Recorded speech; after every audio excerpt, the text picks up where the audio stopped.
Bloco do Banana recebendo um especialista hoje aqui, Dr. Mário Miranda, especialista em meteorologia.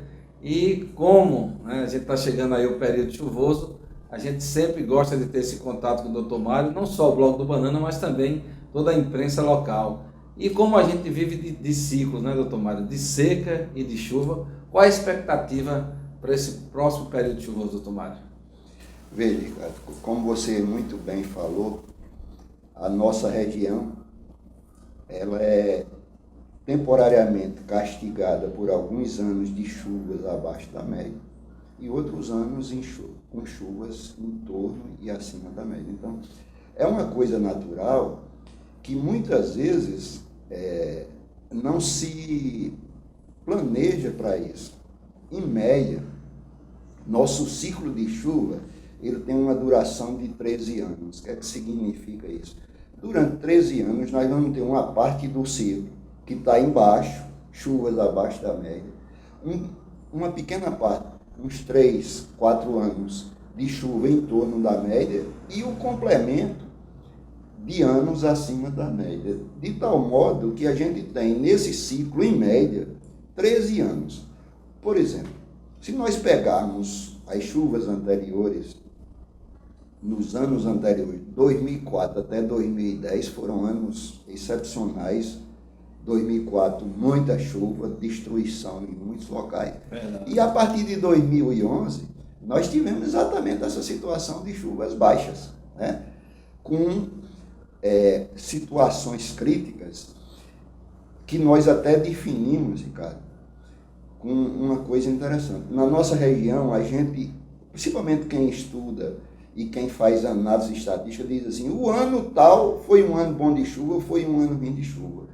Mas vejam, no nosso caso, como a gente não tem uma chuva, ou seja, a estação chuvosa dentro do próprio ano, é o nosso caso, a média de ocorrência de chuva aqui varia do mês de novembro ao mês de abril.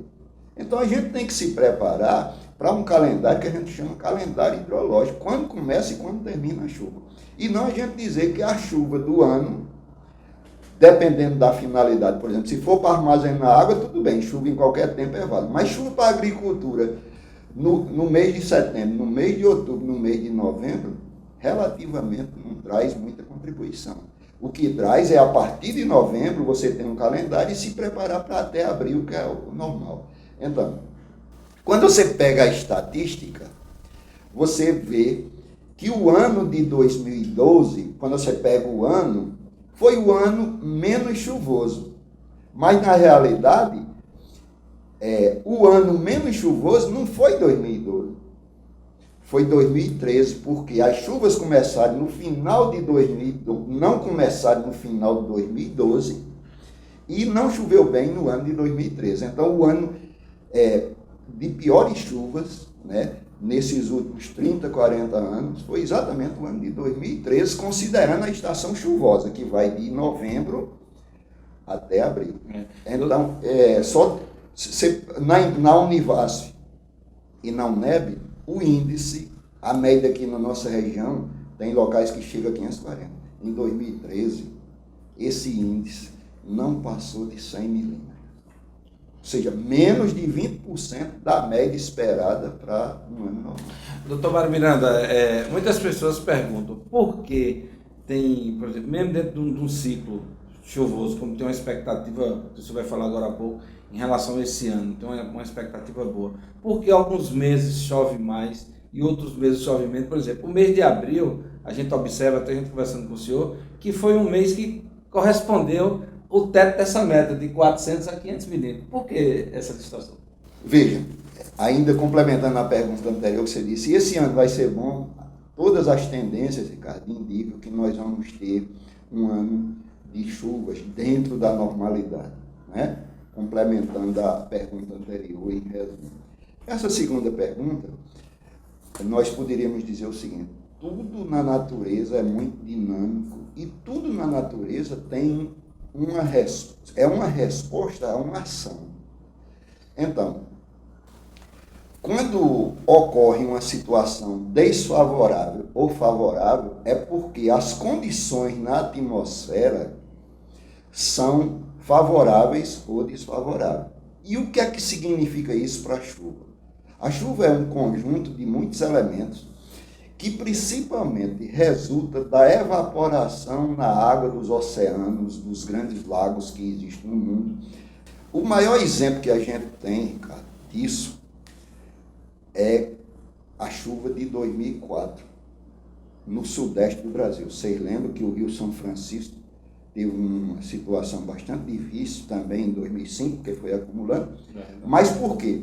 Porque em 2004 nós tivemos um dos menores índices de seca, aliás, o menor índice de seca depois de 80 anos no sudeste do Brasil. São Paulo, todo mundo via na televisão. Certo?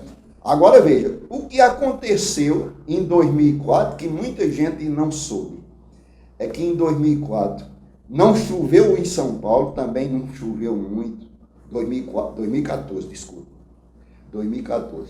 Não choveu no Sudeste, principalmente na região da Bacia de São Francisco, a fonte de água da Serra da Canastra, né, até deixou de jorrar, porque o lençol freático ficou mais baixo, não é que ela secou. E houve até uma notícia na televisão dizendo a fonte do Rio São Francisco secou. Isso não é verdade, porque o Rio São Francisco tem 3.600 fontes. Não só tem onde tiver um riacho, onde tiver um rio, é fonte que desce para o Rio São Francisco. Não é um olho d'água. E a captação é longa, né, do rio? Né? O rio é o maior rio do Brasil, né, em território nacional. 2.700 quilômetros. Pois é, totalmente brasileiro. Então, veja, olha que contraste. Enquanto em São Paulo, no sudeste do Brasil, foi a pior situação de chuva dos últimos 80 anos, porque só tinha chovido tão ruim assim no ano de 34, choveu menos em 34 do que 2014, 1934. Na Amazônia, choveu tanto que o rio Amazonas, em 2004, repetindo, enquanto São Paulo e a gente aqui não teve chuva, o rio Amazonas colocou a maior cheia de sua história. Mas não só foi a maior cheia, cara.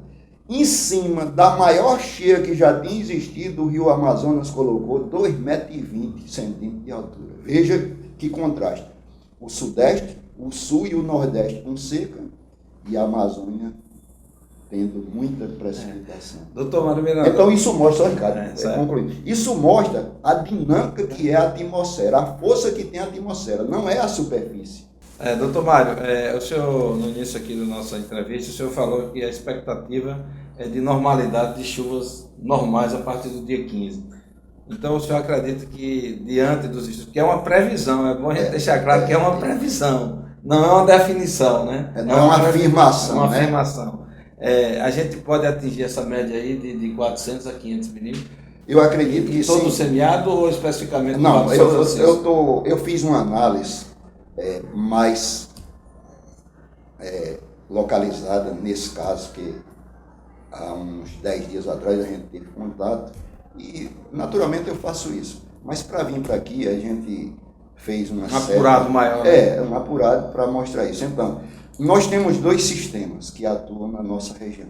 Esse primeiro sistema, que são as massas que vêm lá do Polo Sul ou das zonas de convergência do Atlântico Sul, ou seja, são massas de ar que passam na Amazônia e vêm para o Sudeste, chega até aqui, ou as frentes frias que sobem, todos eles se combinam e traz essa umidade para cá. Então, até o final de janeiro, que é essa primeira estação, vamos dizer assim, ou seja, a primeira configuração que vai atuar aqui, e depois de janeiro nós vamos depender das chuvas que vêm das nuvens que saem do Atlântico, entra pelo norte ou pelo nordeste e desce até aqui. Aí vai depender, nesse caso, da temperatura no Oceano Atlântico. Certo? Então, a tendência natural é de termos um ano dentro da média histórica, considerando, Ricardo, sempre isso que eu estou dizendo, as chuvas começando, quando eu falo em ano, eu falo em estação chuvosa, começando em novembro ou abril.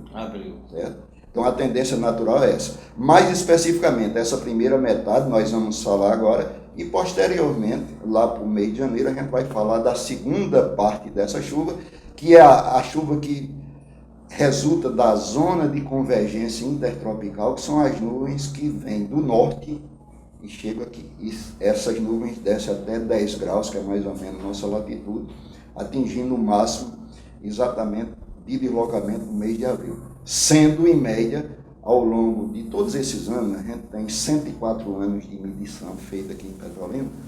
Nesses 104 anos, março é o mês que mais se destaca como o mês que mais chove na nossa região. Então, em resumo, agora, a partir do dia 15, não necessariamente dia 15, em torno do dia 15, pode começar um pouco antes ou até um pouco depois, nós devemos ter a sequência de alguns dias com chuva, depois dá uma paradinha, volta novamente, mas em resumo, a tendência é a gente ter um ano dentro da normalidade, até porque, em média, nós atingimos esse período baixo que pode durar 3, 4 ou 5 anos.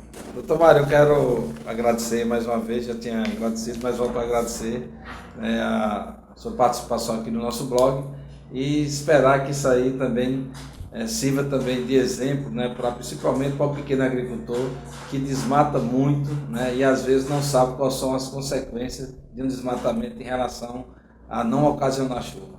Exato, Ricardo. Só aproveitando a oportunidade, além de tudo isso que a gente comentou sobre a desvantagem de você retirar, quando você tira a raiz do lugar, a terra também vai ficar frouxa, a erosão, Degradação. Aí vai provocar grandes maçarocas, que é aquela destruição total. Então, e outra coisa que nós precisamos também transferir isso para o conhecimento da população é que essa questão da chuva, a gente tem que trabalhar com um calendário hidrológico, ou seja, a gente tem que sempre estar preparado para que nossa chuva comece em novembro e vai até abril, porque tem muita gente que não se prepara e quando vem usar essa informação das chuvas, e geralmente pode não ter sucesso. Então é bom se habituar, porque o nosso calendário, veja, há uma diferença muito grande entre a natureza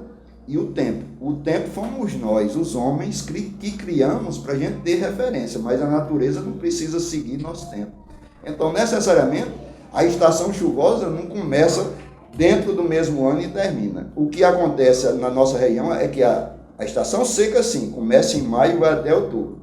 Mas a estação chuvosa não. Então, muito obrigado pela oportunidade e sempre que for possível você me convidar, eu vou fazer todo esforço para estar aqui. Um abraço a todos que estão vendo essa reportagem e até uma próxima oportunidade.